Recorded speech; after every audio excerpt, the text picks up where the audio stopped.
Hello students, welcome to my channel. So आज हम class 6 social and political life का chapter 3 discuss करेंगे, जिसका नेम है व्हाट इज़ गवर्नमेंट। इस चैप्टर को हम रिवीजन नोट्स एंड समरी की हेल्प से डिस्कस करेंगे। सो सबसे पहले हम डेफिनेशन जानते हैं गवर्नमेंट की, वो क्या होती है। The government is ruling body of every country that ensures the needs, development, protection, peace and system of countries. Government एक रूलिंग बॉडी होती है किसी भी कंट्री की, जो इंश्योर करती है कि लोगों की नीड पूरी हो, उन्हें फैसिलिटीज़ मिले, डेवलपमेंट हो कंट्री का, प्रोटेक्शन हो कंट्री की, पीस मिले, पीस हो लोगों के बीच में, अशांति ना बनी रहे देश में, और जो सिस्टम्स है वो अच्छे से काम करे, सारे डिपार्टमेंट, सारे जो रूल्स रेगुलेशन है वो अच्छे से रन करे। सो ये गवर्नमेंट की कुछ रिस्पॉन्सिबिलिटीज़ भी हैं एंड ये गवर्नमेंट की डेफिनेशन में भी आ जाते हैं। अब लेवल ऑफ गवर्नमेंट देखते हैं। गवर्नमेंट के बेसिकली 3 लेवल्स होते हैं: local level, state level and national level. Local level से जैसे कि हम आइडिया लगा सकते हैं कि विलेज, टाउन या लोकेलिटी हो गई हमारी, ठीक है। उसके बाद स्टेट लेवल पे से पूरी की पूरी स्टेट हो गई, हरियाणा, असम, पंजाब, मध्य प्रदेश, केरला, ये सब। एंड नेशनल लेवल पूरी की पूरी कंट्री, जैसे कि इंडिया, अमेरिका, ये सब। सो ये 3 लेवल की गवर्नमेंट होती है जो अपने अपने लेवल पर काम करती है। Laws and the government. अब गवर्नमेंट का काम होता है लॉज को बनाना और उन लॉज को फॉलो करवाना लोगों से। सो गवर्नमेंट लॉ को बनाती भी है और उनको कंट्री में फंक्शन या एनफोर्स भी करती है। और ऐसा भी होता है कभी कभी गवर्नमेंट का डिसीज़न लोगों को अगर पसंद नहीं आता, लाइक कोई ऐसा लॉ है जो लोगों के हक़ में नहीं है, तो लोग उसके खिलाफ आवाज़ उठा सकते हैं, प्रोटेस्ट कर सकते हैं, और गवर्नमेंट उनकी बात सुनकर उस लॉ में थोड़े चेंजेस ला सकती है या उस लॉ को वापस भी ले सकती है। इसका करंट एग्जाम्पल है किसान आंदोलन, जो कि सेंट्रल गवर्नमेंट ने कुछ फार्मिंग लॉज बनाए थे जो किसानों को नहीं इतना सूटेबल हुए थे, पसंद नहीं आए थे उन्हें, तो उन्होंने प्रोटेस्ट किया एंड गवर्नमेंट ने उनकी बात सुन के उन लॉज को वापस होल्ड पर रख दिया। अब सिर्फ गवर्नमेंट ही नहीं है, ऐसा भी होता है कभी कभी किसी पर्टिकुलर ग्रुप का एक्सप्लॉयटेशन होता है किसी रिलीजन के बेस पे, कास्ट के बेस पे, या किसी और रीज़न से भी, तो वो इंसान कोर्ट में जा सकता है और वहाँ पर अपने जो लॉज है या जो राइट्स है उन्हें क्लेम कर सकता है अपने हक़ में, ताकि उससे जस्टिस मिले। So this is the power of democracy. अब टाइप्स ऑफ गवर्नमेंट देखते हैं कि गवर्नमेंट के क्या क्या टाइप्स होते हैं। तो डेमोक्रेसी देखते हैं पहले। It is a form of government chosen by people. तो डेमोक्रेसी एक ऐसी गवर्नमेंट की फॉर्म है, किस तरह की गवर्नमेंट है जिसमें लोग चुनते हैं अपने नेता को वोट डालकर। They do this through election in which they vote for particular person and elect them. तो कैसे चुनते हैं वो गवर्नमेंट को? वो वोट देते हैं इलेक्शंस में एक पर्टिकुलर पर्सन या अपने मन चाहे लीडर के लिए। Once elected these persons form a government. और जब उनके वोटेड कैंडिडेट जीत जाते हैं तो वो वोटेड कैंडिडेट क्या करते हैं, फिर वो इलेक्टेड कैंडिडेट गवर्नमेंट फॉर्म करते हैं। In democracy the government has to explain its action and defend its decision to the people. So democracy में क्या होता है, जो गवर्नमेंट होती है वो अपने एक्शन के लिए और अपने डिसीजंस के लिए क्या होती है, जवाबदेही होती है। मतलब उन्हें एक्सप्लेन करना पड़ता है, जो भी वो डिसीज़न लेते हैं कंट्री में या लोगों के लिए, उन्हें उन लोगों को एक्सप्लेन करना पड़ता है कि ये डिसीज़न हमने क्यों लिया है, किस लिए लिया है। ऐसा नहीं है कि वो अपनी मनमानी करके कोई भी डिसीज़न ले ले। तो यही एक क्वालिटी है डेमोक्रेसी की, जिसमें आपकी गवर्नमेंट आप खुद चुनते हैं और वो गवर्नमेंट रिस्पॉन्सिबल होती है पूरी तरह से आपको जवाब देने के लिए।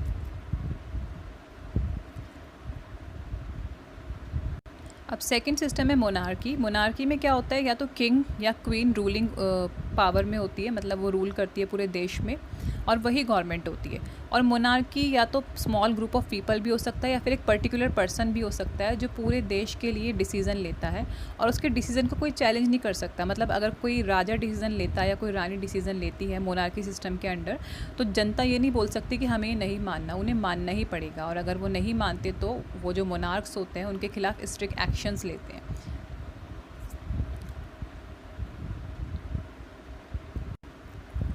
नेक्स्ट टॉपिक है democratic government. So India is a democracy. The main feature of democracy is that the people have the power to elect their leaders. तो इंडिया जो हमारा देश है वो डेमोक्रेटिक कंट्री है और मेन फीचर डेमोक्रेसी का यही होता है कि लोगों के पास पावर होती है अपने लीडर्स को चुनने की।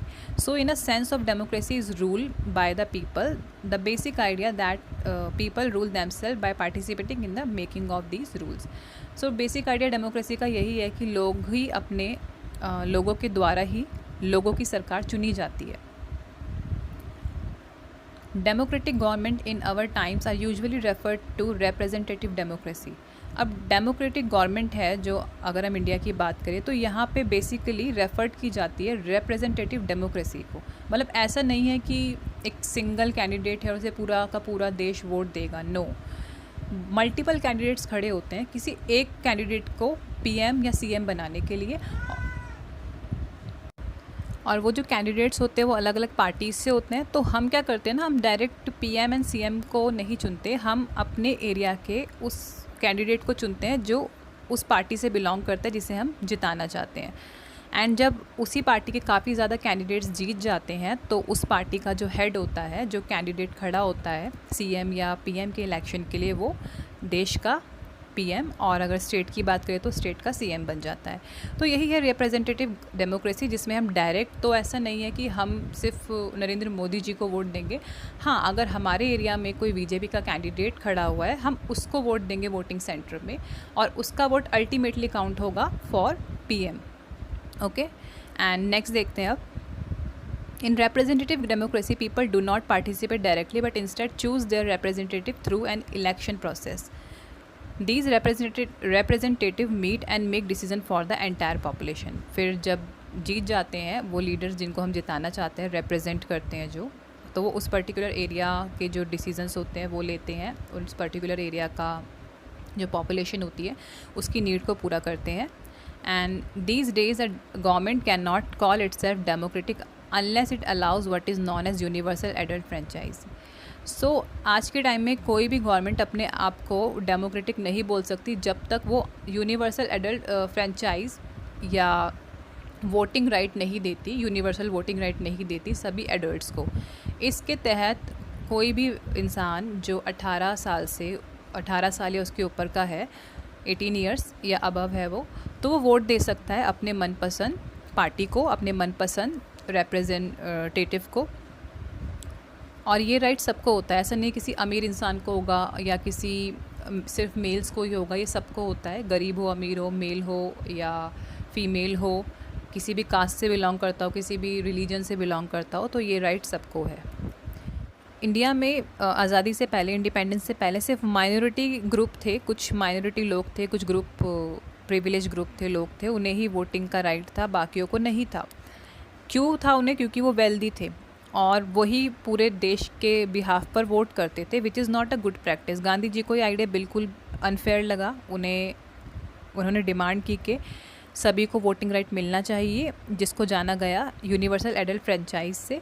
एंड उन्होंने अपने जर्नल यंग इंडिया 1931 में लिखा था कि मैं बर्दाश्त नहीं कर सकता, I can not possibly bear the idea that, कि मैं बर्दाश्त नहीं कर सकता कि एक वेल्दी मैन को वोट देने का अधिकार है, लेकिन एक ऐसा इंसान जो दिल से अच्छा है पर उसके पास वेल्थ नहीं है, लिटरेसी नहीं है, उसको वोटिंग राइट नहीं है। एक ऐसा इंसान जो देश के लिए दिन रात काम करता है, उसको वोटिंग राइट नहीं है। क्या गरीब होना एक क्राइम है? मतलब इतना बड़ा क्राइम है गरीब होना कि आप उनको वोटिंग राइट्स नहीं दे रहे। तो इस तरह के कुछ इमोशनल वर्ड अपने जर्नल में उन्होंने लिखे थे जो लोगों तक पहुँचे, लीडर्स तक पहुँचे और वोटिंग राइट्स के लिए लोगों में मोटिवेशन आए। Voting rights for women. After independence India had given voting rights to its every adult citizen including all man and women. So India ने तो वोटिंग राइट्स दे दिया था इंडिपेंडेंस के बाद सभी मैन एंड वीमेन को, बट जो यूरोप एंड यूएसए था, यूएसए में हालात कुछ और थे।